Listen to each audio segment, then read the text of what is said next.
Look at this monstrosity. Digging up some of my old past, huh? This beauty.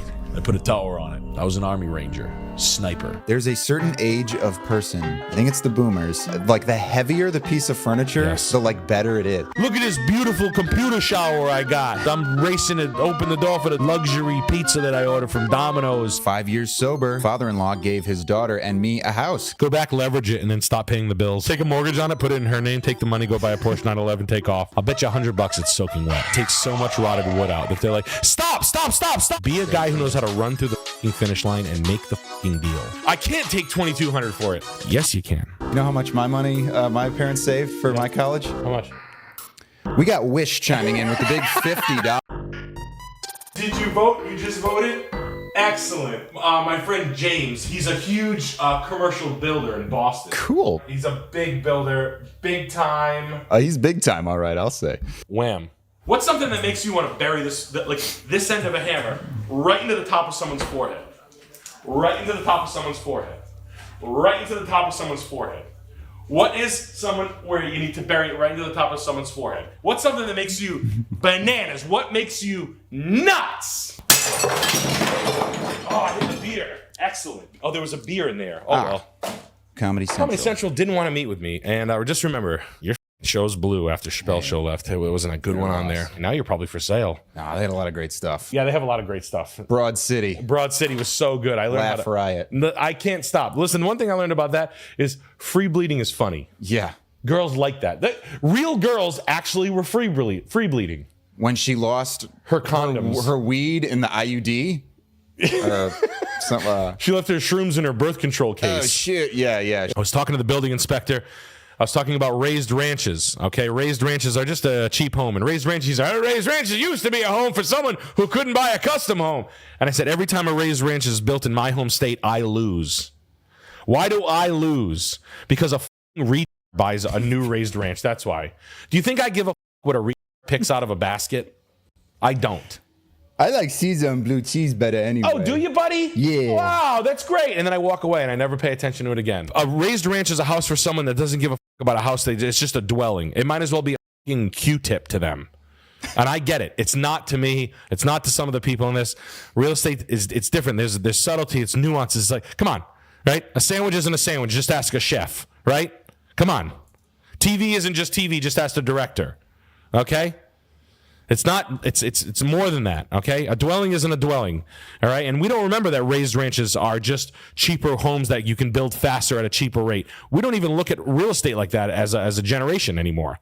So I politely told the guy, I said, George, with all due respect, you're old. You're 80 years old. I'm 40. I'm in the mix. Hey. I know what sells, buddy. And when I show these guys the houses that I'm building, they look at me like I have 10 heads because this is the house that I'm going to build. Every time a raised ranch is built in your hometown, you lose. Why? The house never goes up in value. They're always built on time when profiteering is at its highest. Those builders.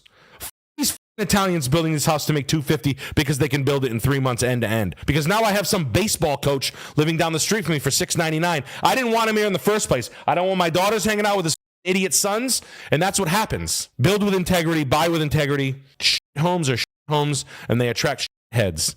And remember that. Putting aside pride, we'll drive a beater to save bank for a few years. Looking for old Toyota/Honda 90/2000s. Want good MPG, reliable, can handle BC winters. MPG, not going to be on your side. Give up. V8s run longer. Let's get used to that. Get used to that. V8s run longer. They run lower. You know what I mean? The miles per gallon on it. If a car has a V6 and a V8 variant, the loss in miles per gallon for the V8 variant is not worth. I would always go with the V8. If a car comes in a V6 and a V8, you always take the V8 variant. Very few times do you not. Very few times do you not. The 04, 5, 6 Acura MDX is a bulletproof SUV. Very good in the snow. Honda Odyssey. Lexus ES, obviously, Lexus LS, Lexus GS, 2012 Acura ILX, which is like a Civic on steroids, any Civic, any Camry, any Corolla, any Lexus IS 350 if you want a little luxury out of that.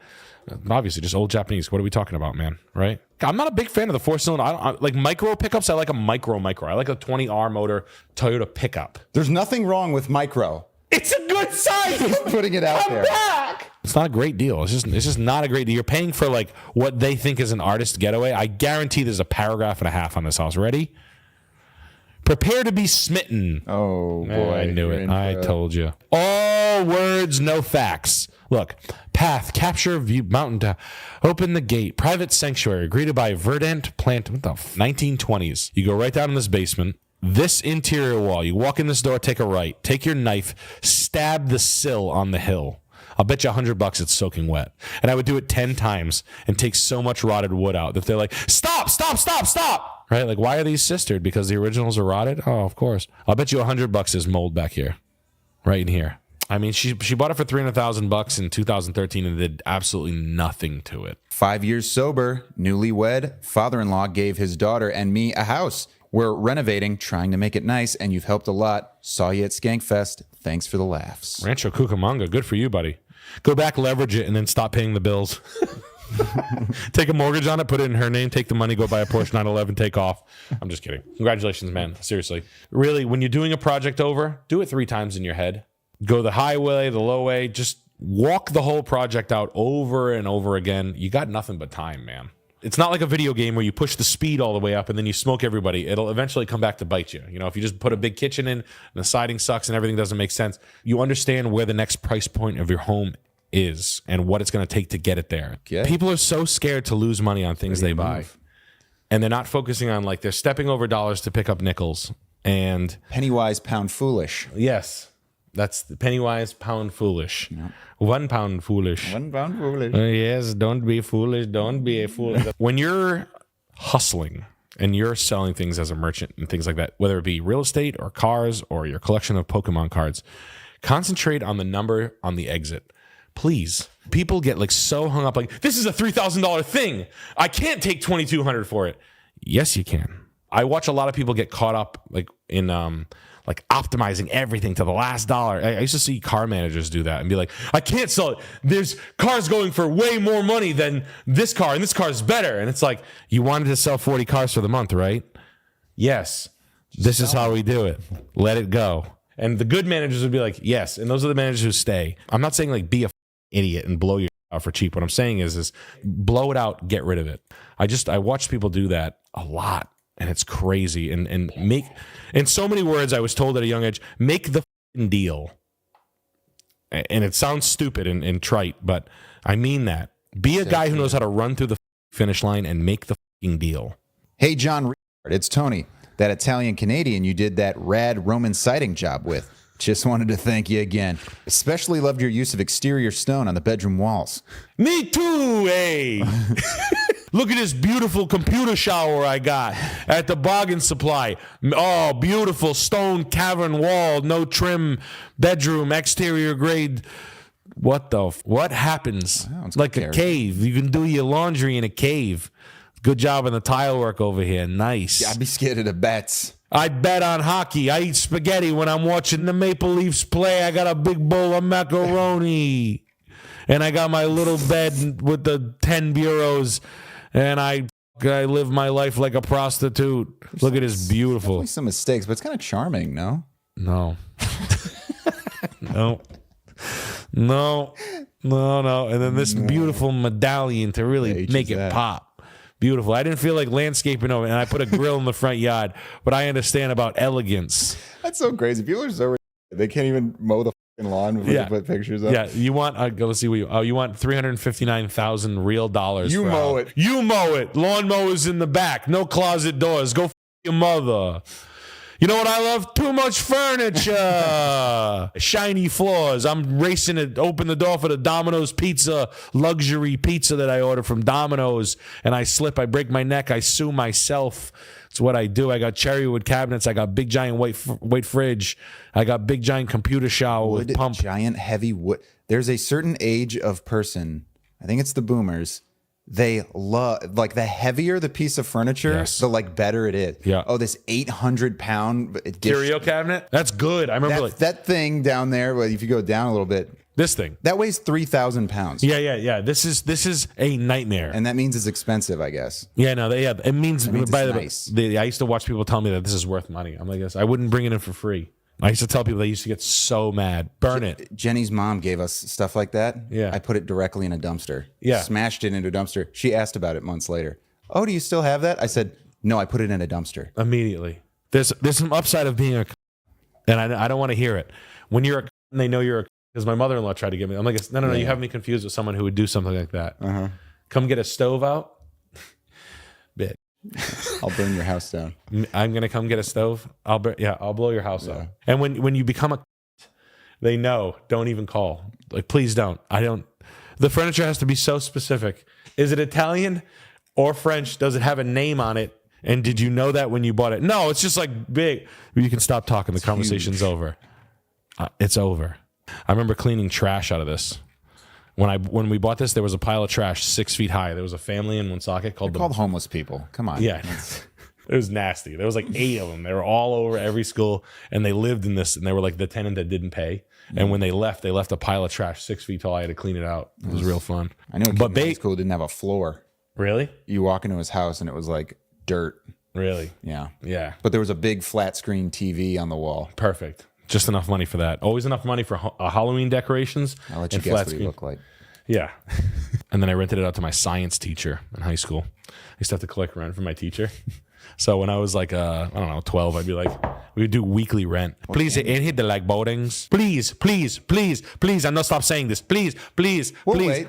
Please, I'm waiting right here. Please, No, we'll stop. please. We'll stop the stream. No, I'm begging, please. I'm begging you for likes. You two saying for me, please, please. I just a Chinese Dominican guy that maybe had a tough time watching his dad kick the dog in the legs. 800, let's break. Oh, 850 like. Wow, the computer read it that fast? Oh, 806.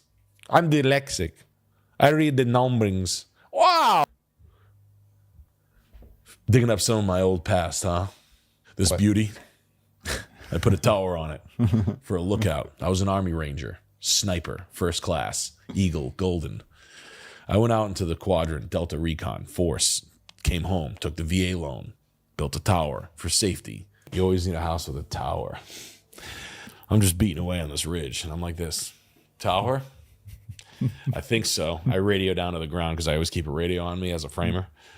And I radio to my one guy who doesn't speak English, and I say, more towers. Go to Home Depot and grab me enough lumber for tower. And he says, si, senor. Yeah, no, Bloomington, Minnesota. This is nice. And you can look out for pirates. If you're in Bloomington, Minnesota, you can look out for pirates that are going to come steal your house in a canoe. We're not going to run the new countertops across. We're just going to put a piece of industrial office furniture there. It's just as good. Wow, look at this piece of.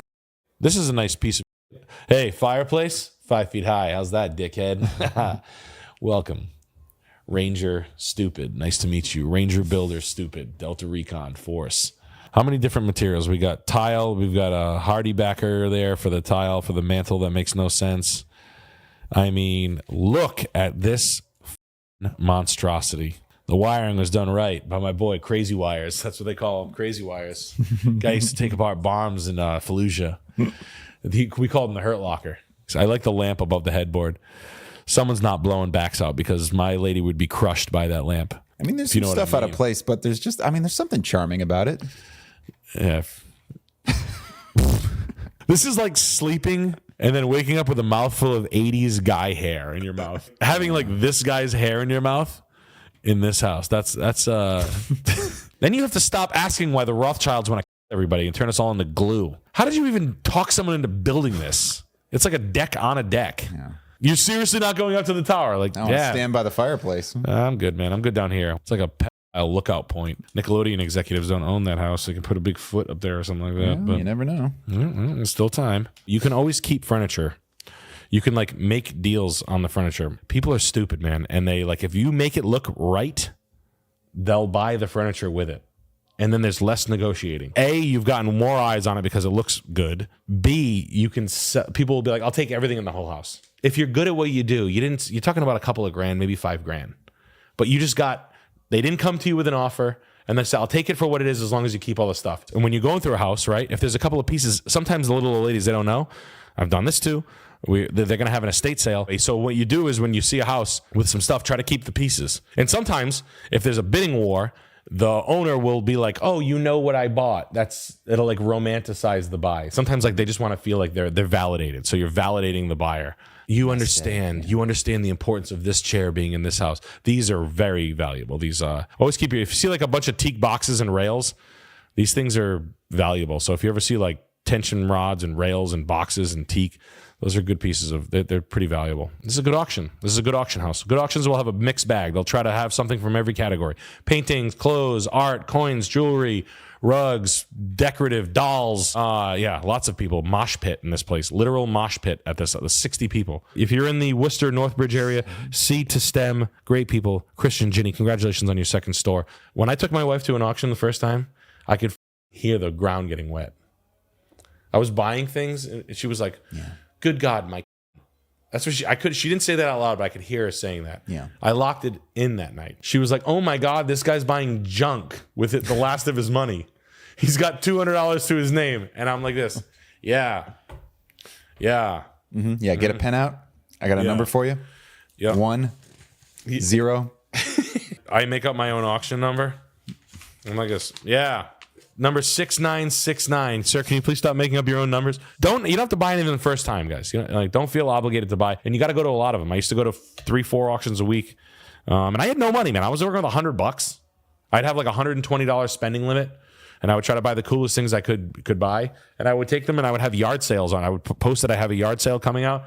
And I would sell things in my front yard. And I'd make $400 or $500 a week. And I would go back, take that money, and I would just hustle the money. And it was so much fun. What are some potential problems with this house? How would you make it nice? The value of it.